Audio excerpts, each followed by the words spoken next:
Hi everyone, welcome to Krokozuna Productions. As you know, this is a channel about a lot of aspects of Japanese culture. Today, we're going to talk about a really traditional card game called Karuta.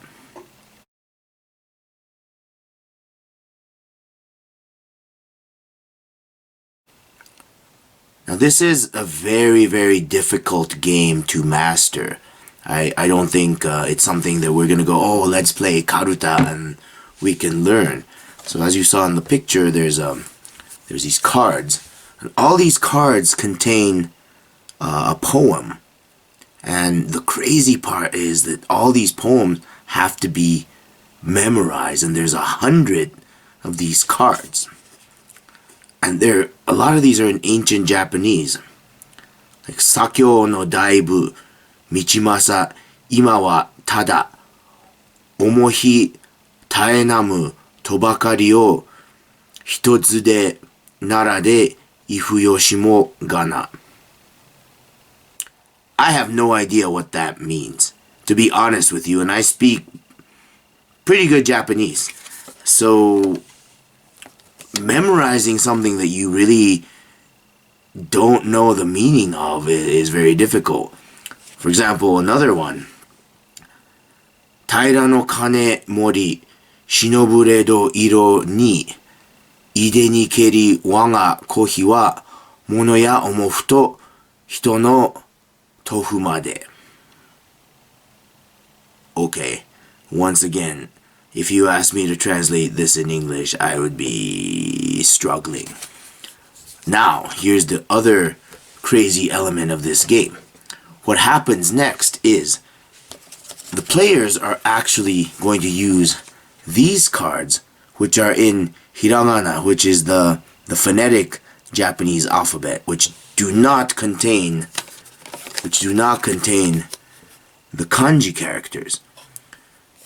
These cards only have the second half of each poem. So there's 100 of these, and they only contain the second half of each of these poems.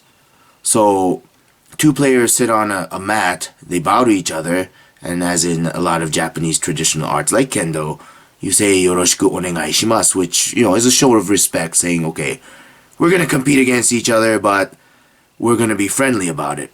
So the game begins and ends with a bow, like I said, just like kendo, just like a lot of martial arts. Two players put the cards between them, and they get 25 of these. Now notice I said there's 100. So they only get 25 each, which means half of these cards aren't even going to be in play. So they're going to be cards that are called karafuda. Kara means empty. So they're not even going to be in play. So each player is going to first shuffle.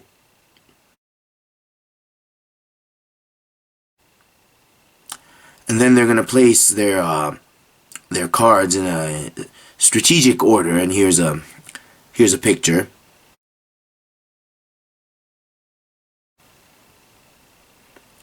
And then they get a 15-minute period so they can memorize the placement of their cards as well as their opponent's card. And after 13 minutes of this 15 minutes, they can actually start to practice the movements. And the movements are really hard to describe, so let's watch a brief video of some of these movements.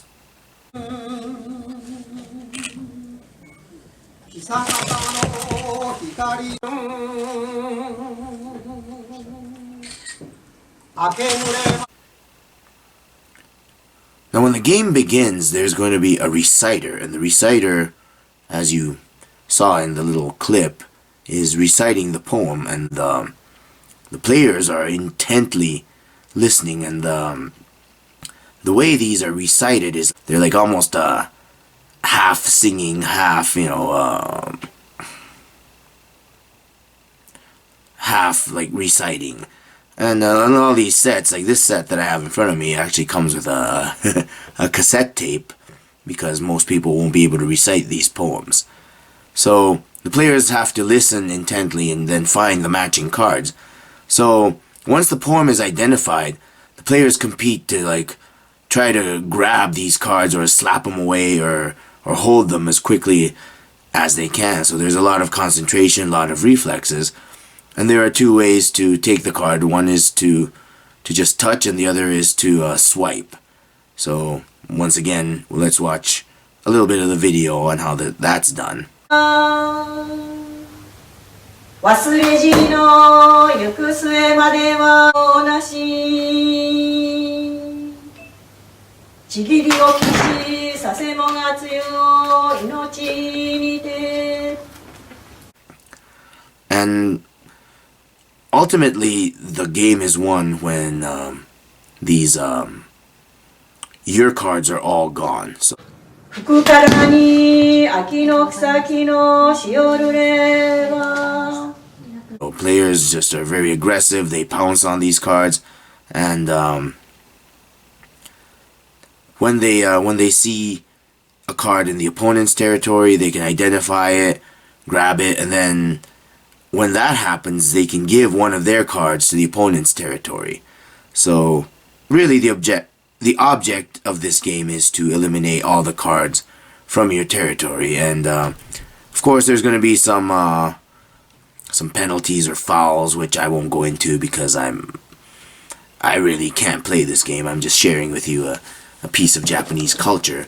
Now before I end this video, you're going to notice something very, very interesting on this box. The company that makes these is called Nintendo. Does that sound familiar to you? If you pronounce it anglicized, it's Nintendo. Nintendo started by making these types of card games and everything, and obviously they evolved into more of an electronics company, but if you notice, they still thrive with making playing cards such as Pokemon. So that's an interesting bit of Japanese history or culture there, that this game, you know, the biggest producer of this type of game is actually the Nintendo company, who now makes products more like this. This is my most prized Nintendo possession, which is the DS. So it's interesting that both these are produced by the same company. So, you know, there's a lot of videos out there on Karuta, but I hope you enjoyed mine, and please make sure you like and you subscribe to Krokozuna.